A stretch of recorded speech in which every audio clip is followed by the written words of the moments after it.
I'm Blake Farmer, and this is Nashville.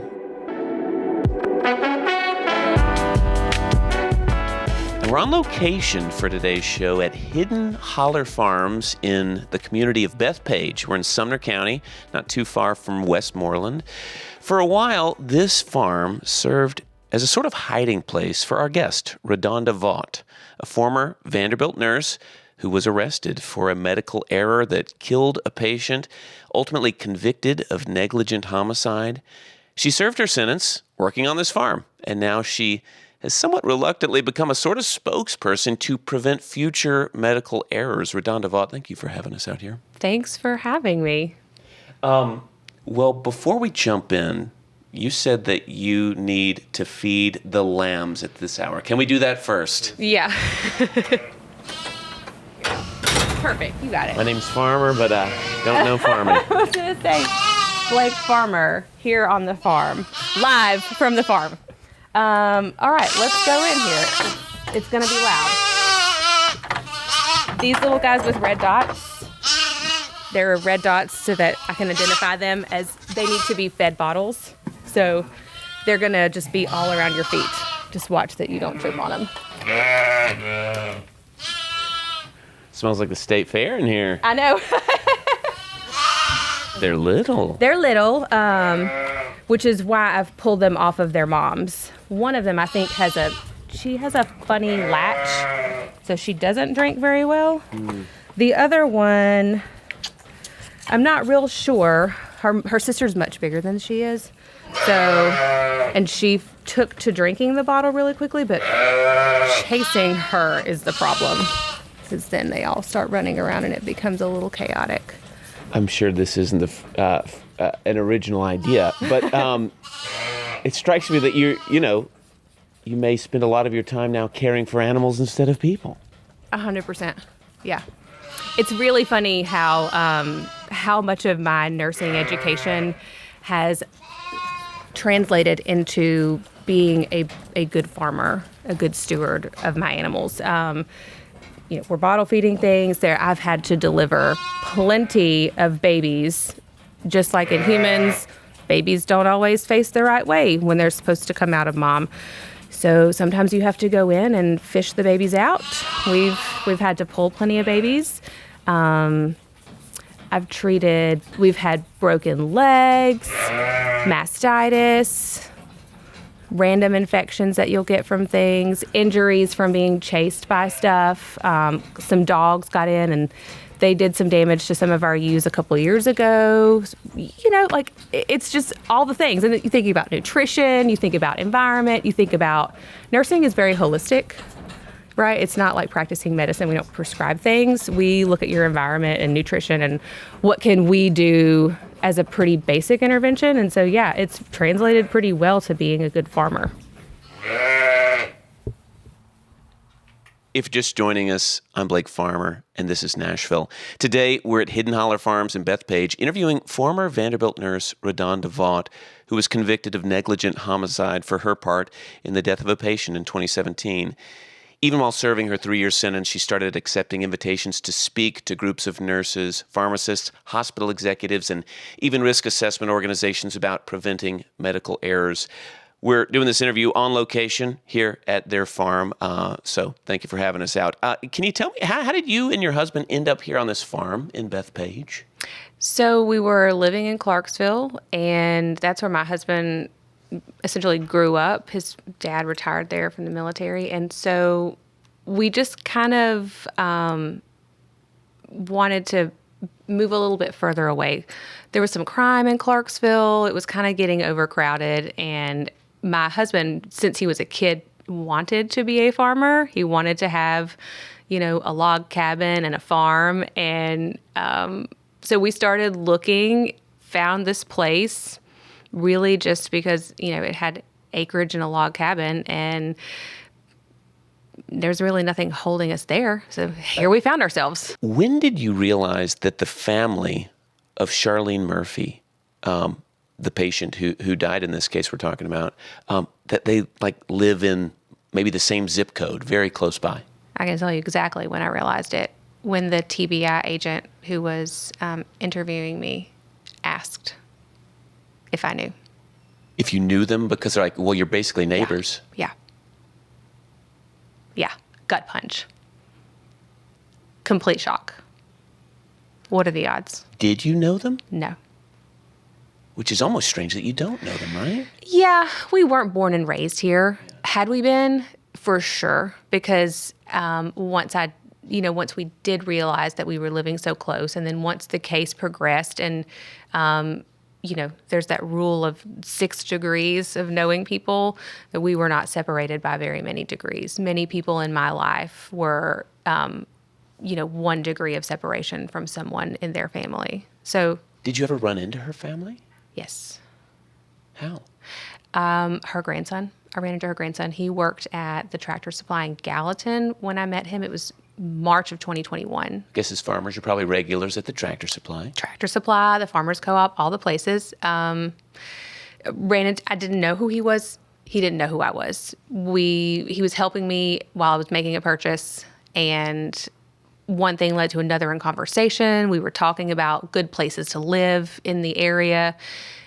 He said something about Bethpage. I said, oh, yeah, that's where I live. And so then you start talking naturally about where your family lives, where you live, where our farm was. As I was describing it, it's pretty easy to describe. There's not a lot of sheep farmers. You know the names of all the roads if you live here.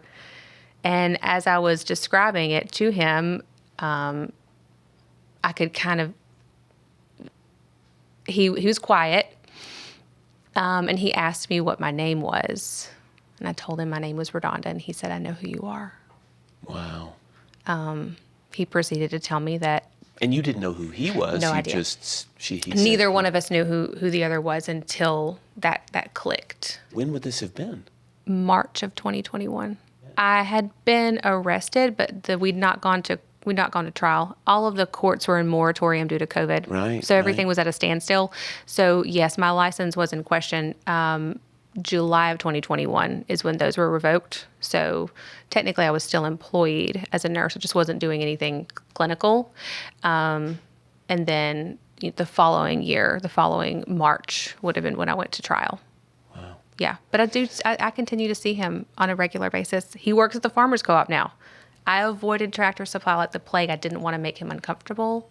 I didn't want to make his job difficult. I just wanted to stay off the radar, right? I didn't want his family to have to see me and be reminded of this really awful situation. You've gone out of your way to bring up the Murphy family, when you talk about this horrible episode. But other than that conversation, have you ever sat down and been able to have a conversation with them? Yes. I again, with her grandson. Yeah. So I actually reached out to him back in the summer and asked if I could just sit down and talk with him. I wanted him to know that... You're saying just this past summer? Just this past summer. Because your probation had ended and things were sort of cleared up? Yeah, well, and it wasn't legally? It wasn't even so much legally. It's just that I needed to feel right. The timing needed to feel right. The purpose needed to feel right. And so I felt like the universe was telling me it's time. I just had these lingering things that I needed to say. I needed them to know. I needed them to know that I was talking about this, that I was sharing this experience, why I was sharing it. And you're saying you're on stages now talking about this experience. It almost felt like you needed to make sure that they knew that. Right. And I have ideas about what I would like to continue to do in the future. And so I wanted them to know. I wanted him to know he's the only real connection that I have. But was it well received? It was. He is one of the most kind people I've ever met in my life. You want to talk about a humbling experience? From day one, he's been nothing but kind to me. That's a choice. That's a choice. That's an inherent part of who he is as a person. And I think it says a lot about who Miss Murphy was as a person. And I think it says a lot about who their family is, and what, the kinds of people that they are. Good people. Well, we kind of have to get into at least a few of the details just for folks who wouldn't remember them. And unless you're a nurse who watched this very closely, you probably wouldn't. So kind of jump in here if I'm getting any of this a little off from how you would explain it. Okay. Essentially, you had a woman who was recovering from a brain injury. Yes. She needed imaging done that required her to be still and kind of enclosed in something like an MRI machine. Yeah, a PET scan. PET scan.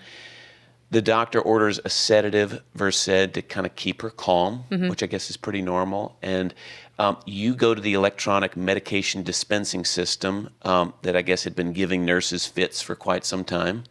We did an electronic health record system change about 2 months prior. Moved to this big system, Epic, that people might have heard of. Yeah, it's a huge undertaking to do that. But it actually controls the dispensing of medications. Like, it's all integrated. Everything is integrated, right. So you end up having to override the system, and I guess people have been having to do that often because of, all the little...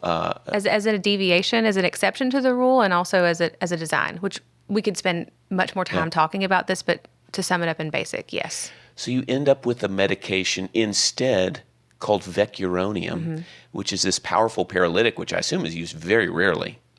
Yeah, it's not something that you're going to use very common. We don't need to paralyze people very common in healthcare. There are exceptions. There are reasons that we would need to do. When we're intubating you for surgery, you're going to need to be paralyzed so that we can make sure we safely perform surgery on you. You don't have nerve twitches or muscle movement that could cause, an injury during that. For us as a unit, we would sometimes see people who had ongoing seizures that would not stop. And so for those people, we would also have to paralyze them to give their body a break. So not unheard of to have vecuronium.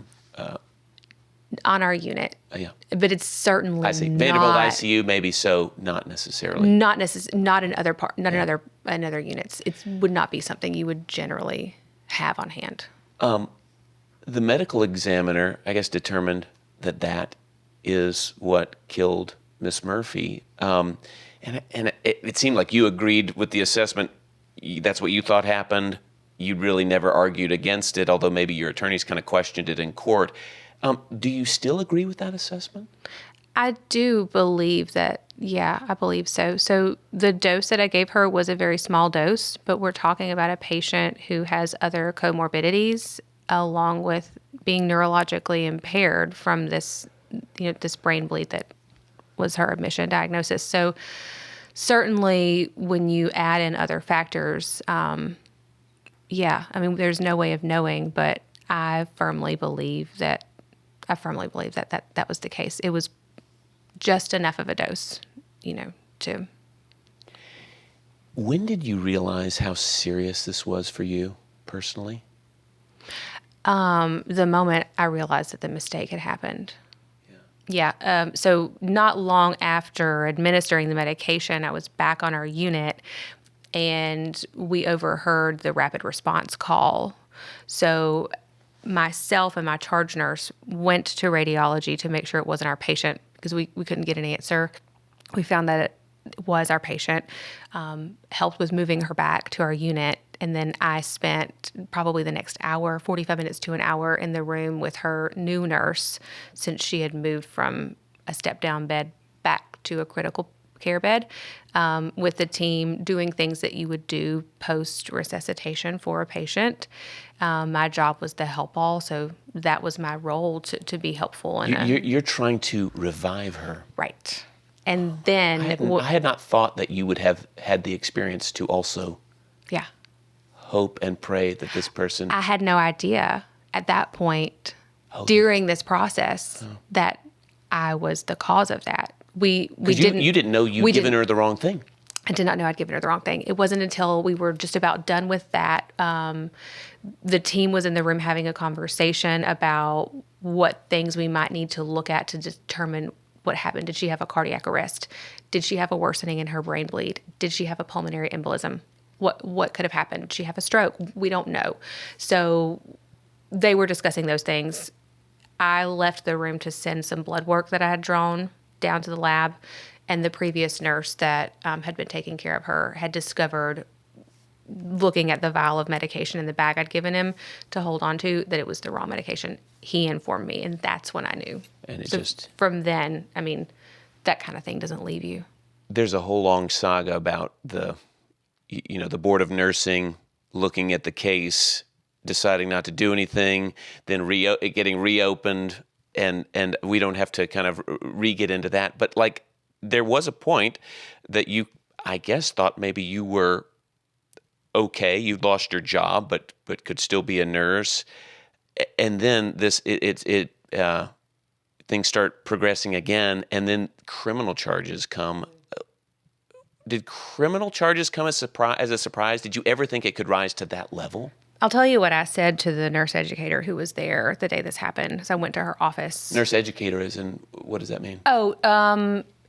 Hospitals and larger units, they have a nurse who is responsible for providing specific education to the nurses on the unit. Oh, wow. So not about teaching student nurses. This is about actually not just necessarily, but it's making sure that the nurses on your unit are competent. They're up to their competency, especially when you have highly specialized types of care. So you went to the nurse educator. I went to her. She was the only person that was really there that day outside of just our staff nurses, and because it was the day after Christmas.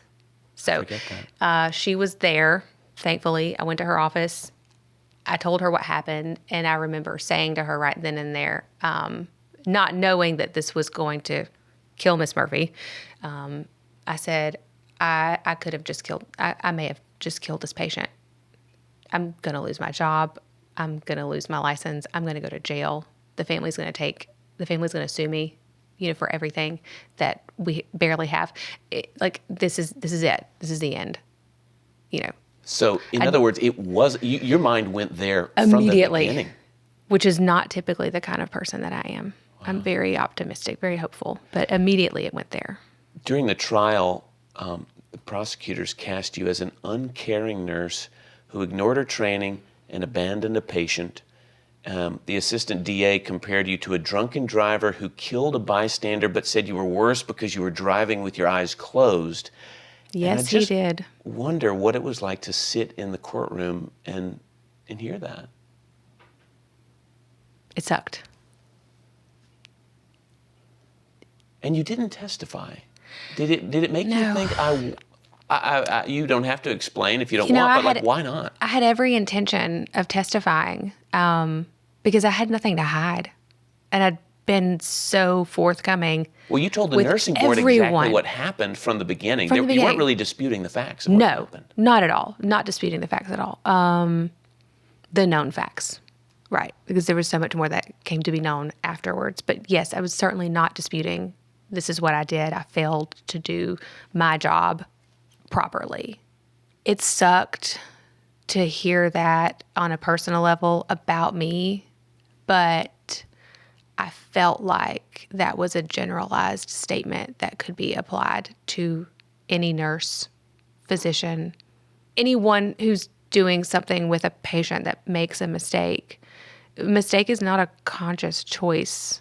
This wasn't a choice to make a mistake. It was an honest mistake. And yeah, it was a really, really bad one. But a lot of mistakes happen in healthcare every day. I've seen plenty of them before, after.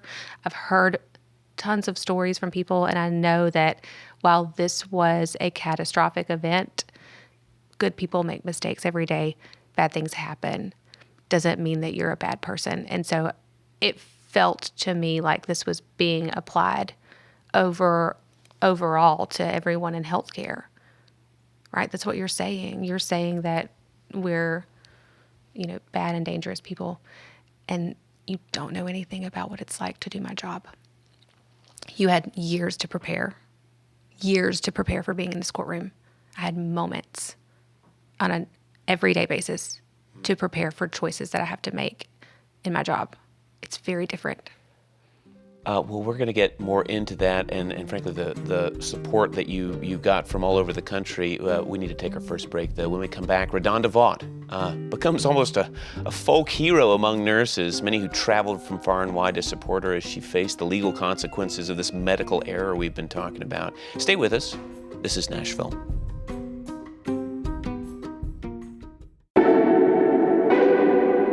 I'm Blake Farmer, and this is Nashville. Our guest today is RaDonda Vaught. After losing her nursing license for a medication mix-up and being convicted of negligent homicide, she's now a full-time farmer, and we're on location today at Hidden Holler Farms, where she and her husband raise chickens and beef, and we've met the lambs.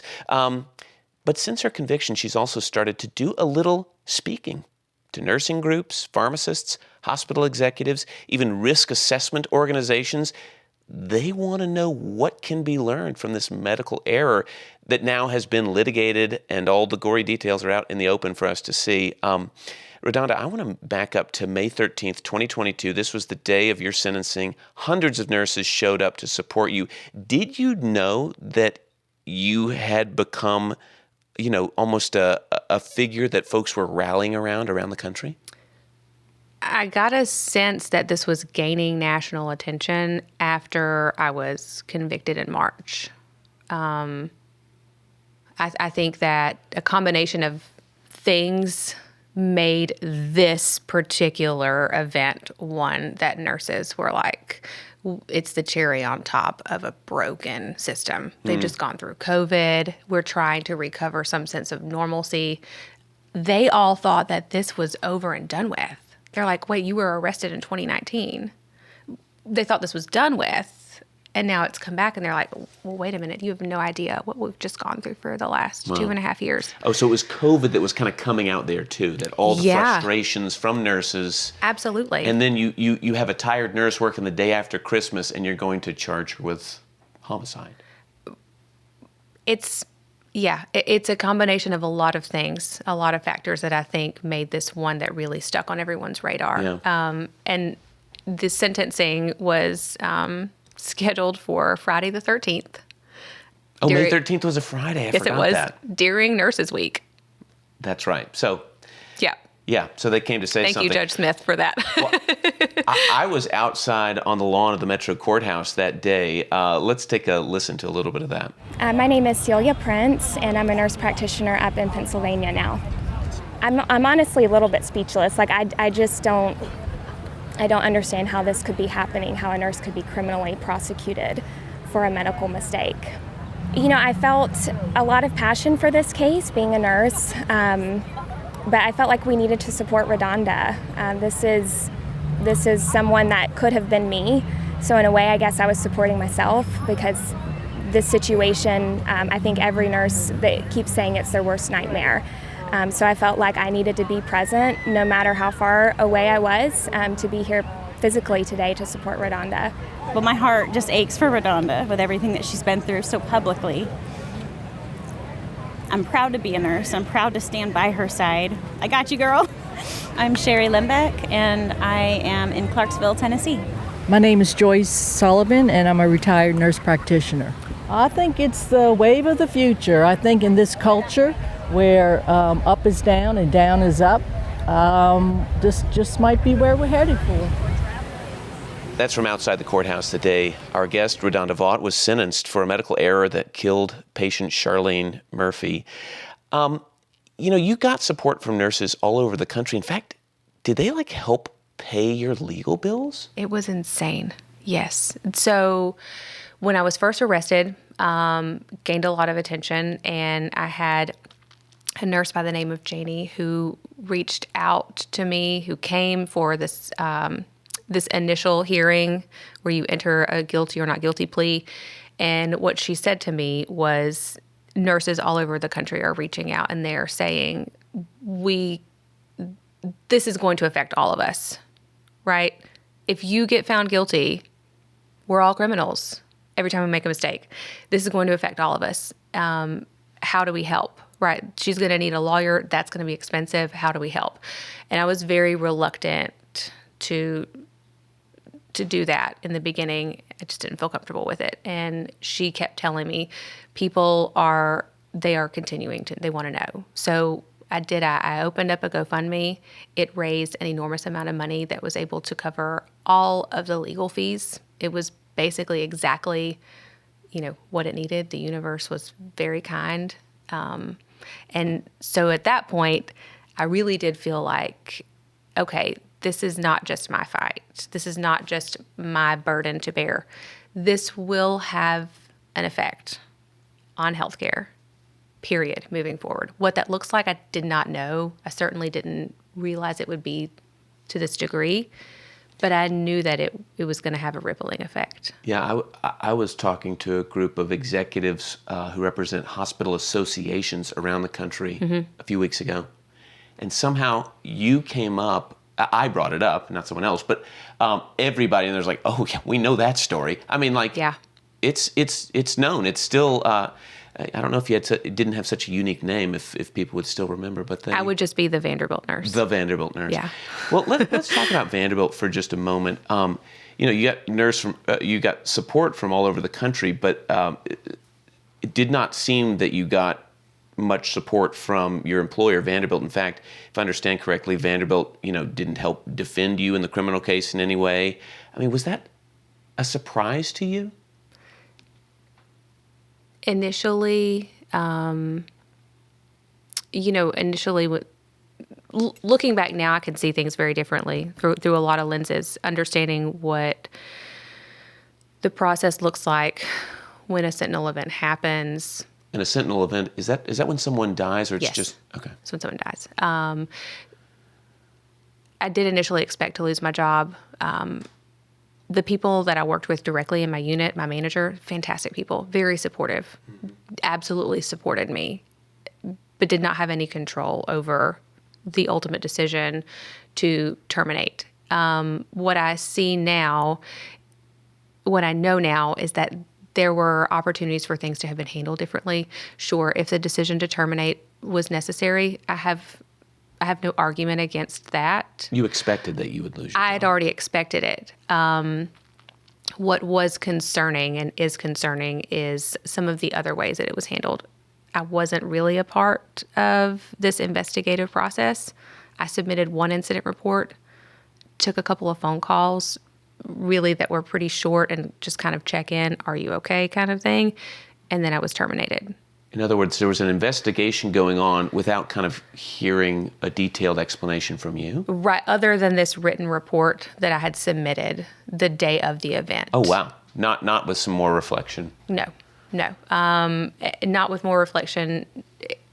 And really, to be honest, whenever I was terminated, I did ask, because again, I told you I went to the worst possible place. I said, if I wind up having to go to court for this, or if the family decides to take civil action, obviously Vanderbilt's going to be a part of that. And because I'm an employee, or was at the time, am I a part of that? And the lady who terminated me was very clear in saying, no.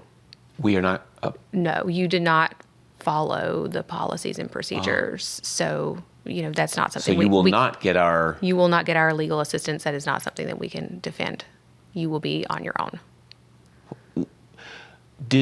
Is this the thing that really scared nurses, to think like, oh, if I don't do everything perfectly, then I'm on my own? Yeah. You know how much money an attorney is? I can tell you it's a 6-figure amount for the attorney's fees and the legal fees. That's a lot of money. A lot of money. And the amount of support that I got, I can't even tell you how grateful I am for that, and how sad it makes me to know that there are people all over the country going through similar things that will never receive the amount of support that they need to set them back up to be a human again. They're not going to get that. In some ways, you were almost fortunate that your case got so much attention because you did get support. Yeah. Financial and otherwise. I'm 100% aware of how lucky I am to have received the kindness and support in all sorts of ways that I did from people.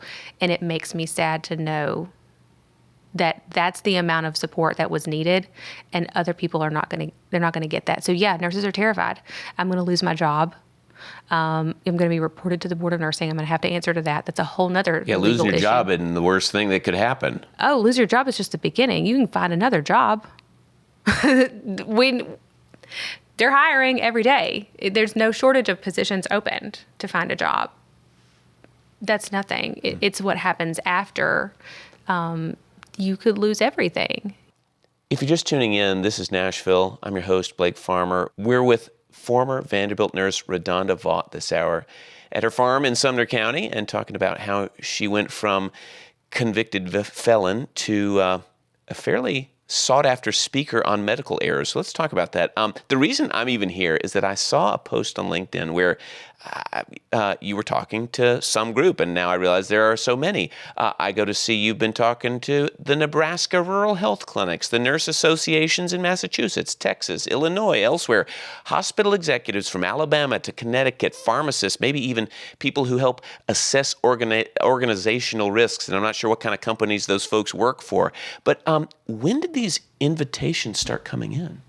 April of 2023 is the first time I was asked. Almost a year after you had been sentenced. Yes. And you're still on probation. Yes. How did you receive them? Like, did you think, well, maybe this is what I'm supposed to do? Unexpected. I was not expecting that. A little reluctant, a little unsure. But I've always been one that I think that the universe guides you. So maybe it sounds a little foo-foo, but I felt like that was an opportunity that was presenting itself for a reason. And I sat back and thought about, how do I feel about this? Do I feel comfortable with this?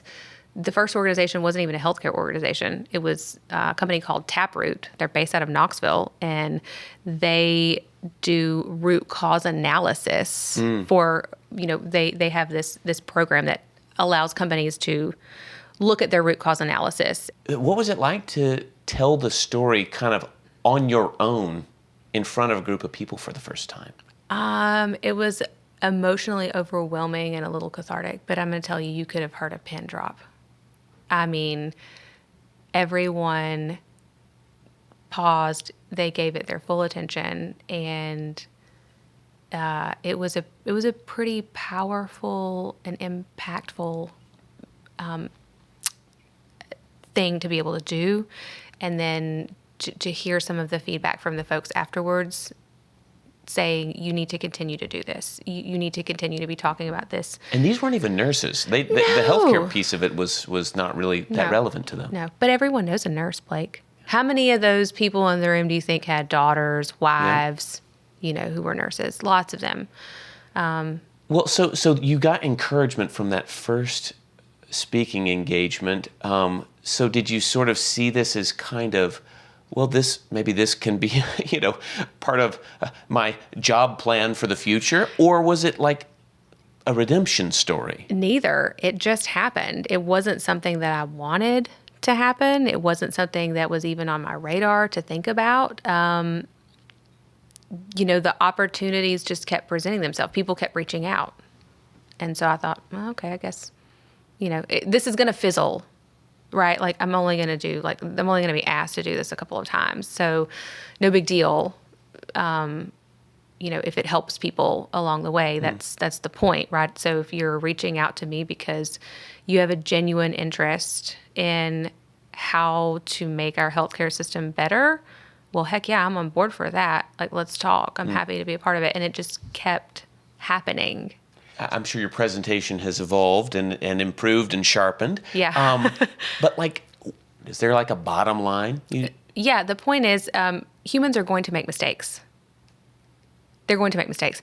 We work in a high-risk industry in healthcare. Humans are going to make mistakes. How do we build systems that humans can operate in that can be more safe? How do we fail without killing people? How do we fail with a little bit of a buffer, right? It's like airbags in your car. Well, now we don't just have airbags. We have lane assist. We have smart cruise control. We have auto braking. We have self-driving. We have all of these other things that we've built into this thing that could be very dangerous. Driving kills a lot of people, but I bet it kills less people, right? People don't put those things into cars thinking that the car's not going to crash one day. They put them into cars knowing that the car will crash one day and maybe the human inside won't die. But I'm guessing in a hospital, the system, these systems that are, the fail-safe checks are the very frustrating things for a nurse. They're like, oh my gosh, how many boxes do we have to check? Ding, ding. Yeah, you hit the nail on the head. For sure. That's a complicated part of working in the healthcare system. You have rules, you have things that you should always do, always, always. But when you look at what we're doing in healthcare, that's great if you're on a linear system. That's great if you're talking about things in terms of an algorithm and processes that you can automate, and every patient interaction is going to be exactly the same and every set of interventions is going to be exactly the same. But that is not the reality at all. Every single day, we have to deviate and work around things in order to get the job done. That's why you can't automate healthcare. You need humans who are adaptable. When we're adaptable and it works, we call it innovation. When we're adaptable and it fails, what do you call that? We need to take one more break. When we return, more with former Vanderbilt nurse RaDonda Vaught on her redemption story and overcoming the unimaginable. Stay with us. This is Nashville.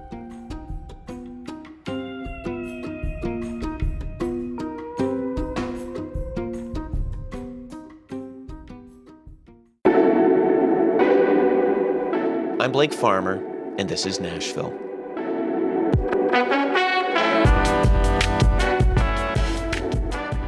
I was not a very anxious kid, but there is one thing that I did worry about a lot: going to prison.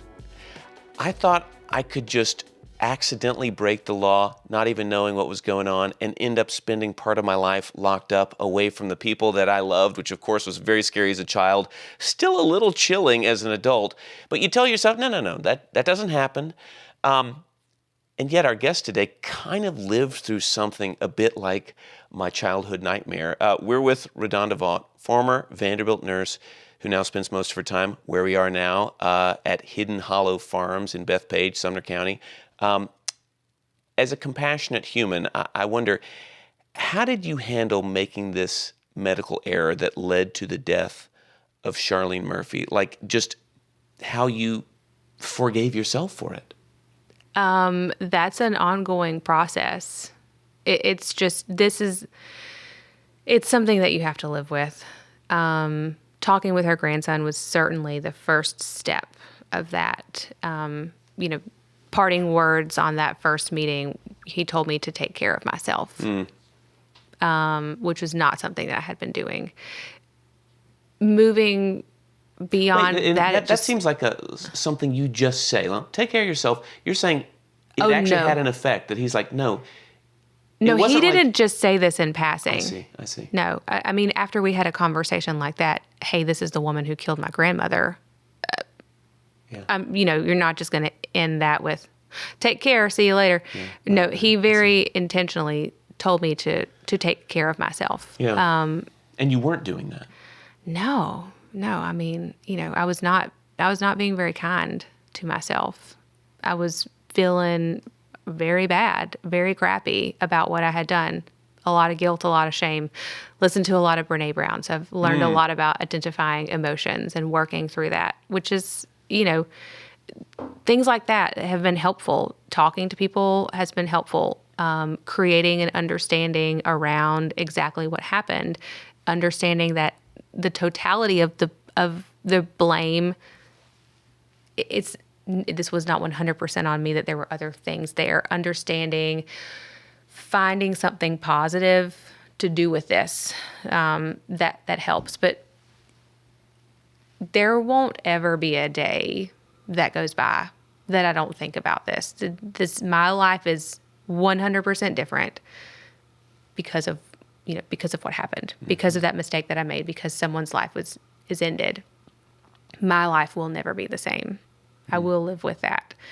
It just creeps in randomly throughout the day. It affects the way that you move through your life, for sure. I'm curious about your childhood. I don't know why I was afraid of going. Afraid of going to prison. I don't know why I was. And And one of the things I wanted to ask about is, obviously you were facing the potential. You didn't know where these charges were going to go. You kind of thought you were going to go to jail even from the beginning, like, I've done this terrible thing. Did you imagine what a future would be like, that, like, I'm going to go be in prison for what I've just done? Yeah, you have to consider that. You can't be naive. Like, that was very much the reality, that could be a possibility. I need to. Like, you really were like, I've got to get my affairs in order. You're like, these are the thoughts that you're thinking? And I didn't just think it. When I was found guilty, the next 6 weeks were getting my affairs in order. Wow. How do we make sure things keep going here if I'm in prison for, a couple of years? Even 6 months. Because on the homicide charge, it could have been. The closer we got to sentencing, my attorney had really done a lot of work looking into this. By that time, I'd already met with the people from the Department of Corrections. They interview you. They give you a score as far as what it looks like. It's rescindification. Like, how likely are you to do this again? Obviously, very low. I don't even have a license, and I'll never work as a nurse again. But they evaluate you, and that's all part of the process that needs to be considered for sentencing. So the closer we got to sentencing, the more it looked like it was a very low likelihood. But again, I told you before, when I left that day, I told my husband bye, and I assumed that this is going to be the last time I'm going to see my home until I come back, and I don't know when that's going to be. You have to prepare for that. You have to have some mental fortitude to prepare yourself for the worst when that is an actual reality. You cannot bury your head in the sand and ignore the fact that this is going to happen, because if I had and it did happen, I don't know that I would have made it out. What did he even tell you the day of your sentencing when you're walking out of here saying bye? I mean, we just tried to pretend like it was, this is our reality. He's a realist, but I can tell you he did not watch any of that. Yeah. Because it was all streamed on. Oh, yeah. Live. Yeah. I'm Blake Farmer. This is Nashville. We're wrapping up our time with RaDonda Vaught. You obviously don't work at Vanderbilt anymore, but I think you do have to go there from time to time. What's that like? Well, ironically, I only went there once, and that was just over last summer. My father-in-law got really sick, and ultimately was not getting the diagnosis and treatment that he needed. And I said, you have to go to some place that is, look, you're sick. We don't know what's happening. I'm thinking the worst. You've got to go someplace where we can get more information, where people they have the capacity to dig deep. They have the skills. They have the specialty. You have to go to Vanderbilt. And I'll be honest with you, he was not having it. Because of that. He's just like, no, we don't do that. We For sure. Yeah. I was telling him, my husband was telling him, my mother-in-law was telling him, my sister-in-law, her husband. We all knew that this is where he needed to go. And ultimately, a couple of weeks into him just getting worse and worse and worse, we did finally convince him, this is where you need to be. And he spent almost a month in the hospital there. Oh, my. And since then has moved his primary care provider to a Vanderbilt network. And I actually have to take him back on Monday for a procedure, and then I have to take my mother-in-law on Wednesday. So twice this week I will have gone to Vanderbilt, when over the last 8 years I hadn't been there at all, except for one time to visit him after he'd been in the hospital for over 3.5 weeks. I was like, I really do need to go see him. I'd been avoiding it. I know where he needed to go. I know what Vanderbilt's capable of. And that's the thing is, I can't hold any more judgment for them as an institution overall than I can towards myself for making a mistake. What I hope is that, the people who are responsible for making important decisions are evaluating what that looks like. And I know that they're good at what they do. It strikes me, though, you now are speaking to health systems like Vanderbilt, just elsewhere in the country. Yeah. And I wonder if you can imagine being invited on campus to say the very thing you've been saying everywhere else. To Vanderbilt's campus? You're funny. That'll never happen. I mean, I think I'd be naive to think that would happen. I'm realistic. It's fine. Now I can tell you, I have certainly had conversations with some people who work at Vanderbilt, and there have been people in the room at some of these conferences that are from Vanderbilt, and we've had the opportunity to have some really great conversations. Again, things that all of us needed to be able to say and talk about, important information, exchanges of information, and clarity and understanding about what happened, things that I hope that will continue to have a positive effect. But I don't get asked to speak in the state of Tennessee, so it's fine. It's fine. I know that what I'm saying travels. I know that Vanderbilt knows that I'm talking about this. That's okay. Let me wrap up with this. In all this, and I know you do a lot of reflection, not just because you have a beautiful place to do this as you're feeding the baby lambs, but I wonder, in all the thinking, the stewing, the self-loathing, everything else that's happened, the therapy, what have you learned about yourself that maybe you didn't know? I knew that I was a pretty resilient person. But man, this has tested it. This has tested my ability to find a way through things. And I've also found that it doesn't bother me to talk to large groups of people. And I guess I'm just thinking of all the people who might listen to this and get something from it because they're thinking, this is a terrible hand to be dealt, this accident that turns into a felony. I just wonder if there's anything that you've shared with other people who are facing things that kind of seem impossible and sort of unfair that they're facing. Yeah. So, life is going to throw things at you. That the reality is bad things happen in life. And I can only hope that when someone finds themselves in a situation where it's not great, something bad has happened, know that there are certainly people around you that are willing to be there for you, that are willing to help you, and that it is okay to accept that help, because that's really hard to do, especially in healthcare. Man, nurses, we're the worst. We're the worst about asking for help or accepting it. It's fine, I got it, I'll deal with it, Accept the help. Talk about it. Get a therapist. Get a therapist early on. I waited 6 years before I decided to talk to a therapist. Not because I was opposed to it or didn't want it. I absolutely was open to it and wanted to. I had to allow myself to realize that I deserved the opportunity. And so find someone who's gone through something similar and talk with that person. Find a peer who can support you. That's one of the strongest things that we can do is to be there for someone who's had a similar experience. And I can tell you that I have done. And it has certainly helped people get back on the path of trying to find a little bit of hope and normalcy in their life. Slowly, but surely. Just to know that you're not alone. You're not alone. Well, RaDonda Vaught, former Vanderbilt nurse turned medical error prevention speaker. Thank you for joining us. Thank you. I appreciate you having me. One note before we go, we asked Vanderbilt University Medical Center for comment. As they often did during RaDonda Vaught's legal proceedings, they declined to be interviewed or offer a statement. This is Nashville is a production of Nashville Public Radio. We air these profile interviews most Mondays. If you missed country artist Reese Palmer last week, you can catch up at thisisnashville.org or watch at WPLN's YouTube page.